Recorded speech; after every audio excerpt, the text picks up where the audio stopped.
J'avoue que des fois, des vents de sap me saisissent. Alors, vous me donnez quelle note? Comment vous trouvez mon look? Allons-y sur 10. Au moins 9, au moins 9. Bon, ok, soyons un peu plus sérieux. Bonjour, j'espère que vous allez bien. Toujours le même plaisir de vous retrouver. Vraiment, vous m'avez manqué, je dois dire. Souvenez-vous, dernièrement, nous parlions d'habillement, d'où ma sape.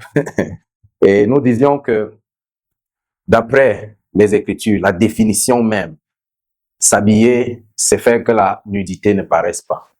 Mais il y a autre chose, il y a un peu plus.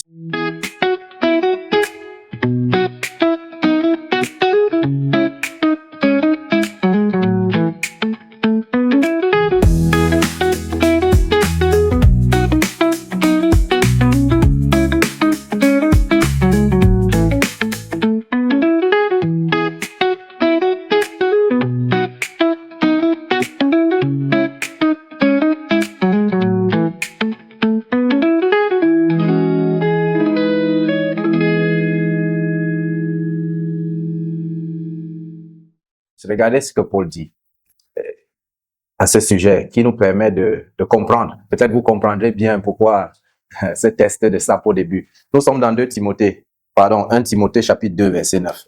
Il dit, je veux aussi que les femmes vêtues d'une manière décente, avec pudeur et modestie. Arrêtons-nous là. Et dans le semeur, la version du semeur, il dira, je veux que les femmes agissent de même en s'habillant décemment, avec discrétion et simplicité. Les deux versions pour que la définition soit simple. Remarquez que Paul parle à la fois de pudeur et de modestie. Oui, peut-être je suis habillé de façon pudique, ma nudité ne paraît pas. Mais je pense que si je pouvais avoir une interaction avec vous tous, vous me diriez que côté simplicité, on pouvait faire mieux. Et justement, l'habillement qui est fait avec pudeur doit aussi être fait avec simplicité.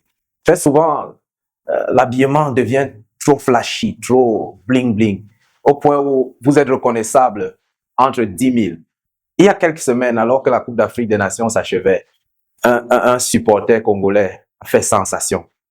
À Lumumba, reconnaissez que pas grand monde ne connaît son nom finalement. Le sosie de Lumumba, qui se tenait à chaque match comme ça. Il y a une chose qui a fait aussi qu'il soit remarqué, ce sont ses vestes jaunes, ses cravates bleues, ses pochettes rouges, à la sape congolaise. Et souvent, l'habillement est si flashy que on nous reconnaît tout de suite par notre habillement. Ou à l'inverse aussi, l'habillement devient tellement humble, mais d'une humilité qui se remarque. Je vous propose cette citation qui est attribuée à Helen Nielsen, où elle dit « L'humilité, c'est comme un sous-vêtement. C'est essentiel, mais c'est indécent quand ça se voit. » Et justement, il y a des gens dont l'humilité vestimentaire devient indécent. Ça se voit trop. Au point où, comme on remarquerait quelqu'un qui a une cravate jaune et une pochette rouge, on remarque aussi cette personne qui a un vêtement tellement humble, tellement que ce n'est plus humble en fait, parce qu'on a remarqué. Voyez ce que le prophète dit au sujet de loin, Jésus, lorsqu'il viendrait. Nous sommes dans Ésaïe. Ésaïe chapitre 53, verset 2, juste la partie B. Il n'avait ni beauté ni éclat pour attirer nos regards, et son aspect n'avait rien pour nous plaire. Mais si vous étudiez un peu la Bible, vous saurez que Jésus, l'agneau de Dieu, devait être parfait physiquement. Parce que l'agneau qui était offert en sacrifice était parfait physiquement. Donc, ce qu'Ésaïe dit, c'est pas que Jésus était un homme laid, négligé. Mais il dit que sa beauté n'était pas pour attirer nos regards. Son aspect n'était pas pour nous plaire. Donc, il y avait une beauté, il y avait un aspect. Mais ce n'était pas pour nous captiver. Jésus, il y a d'autres indications de la Bible qui montrent que Jésus n'était probablement pas vêtu de haillons. Souvenez-vous, lorsque Jésus est crucifié, les soldats font quelque chose.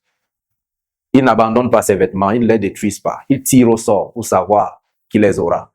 Probablement, c'était des vêtements de bonne qualité, mais qui n'avaient rien pour attirer les regards.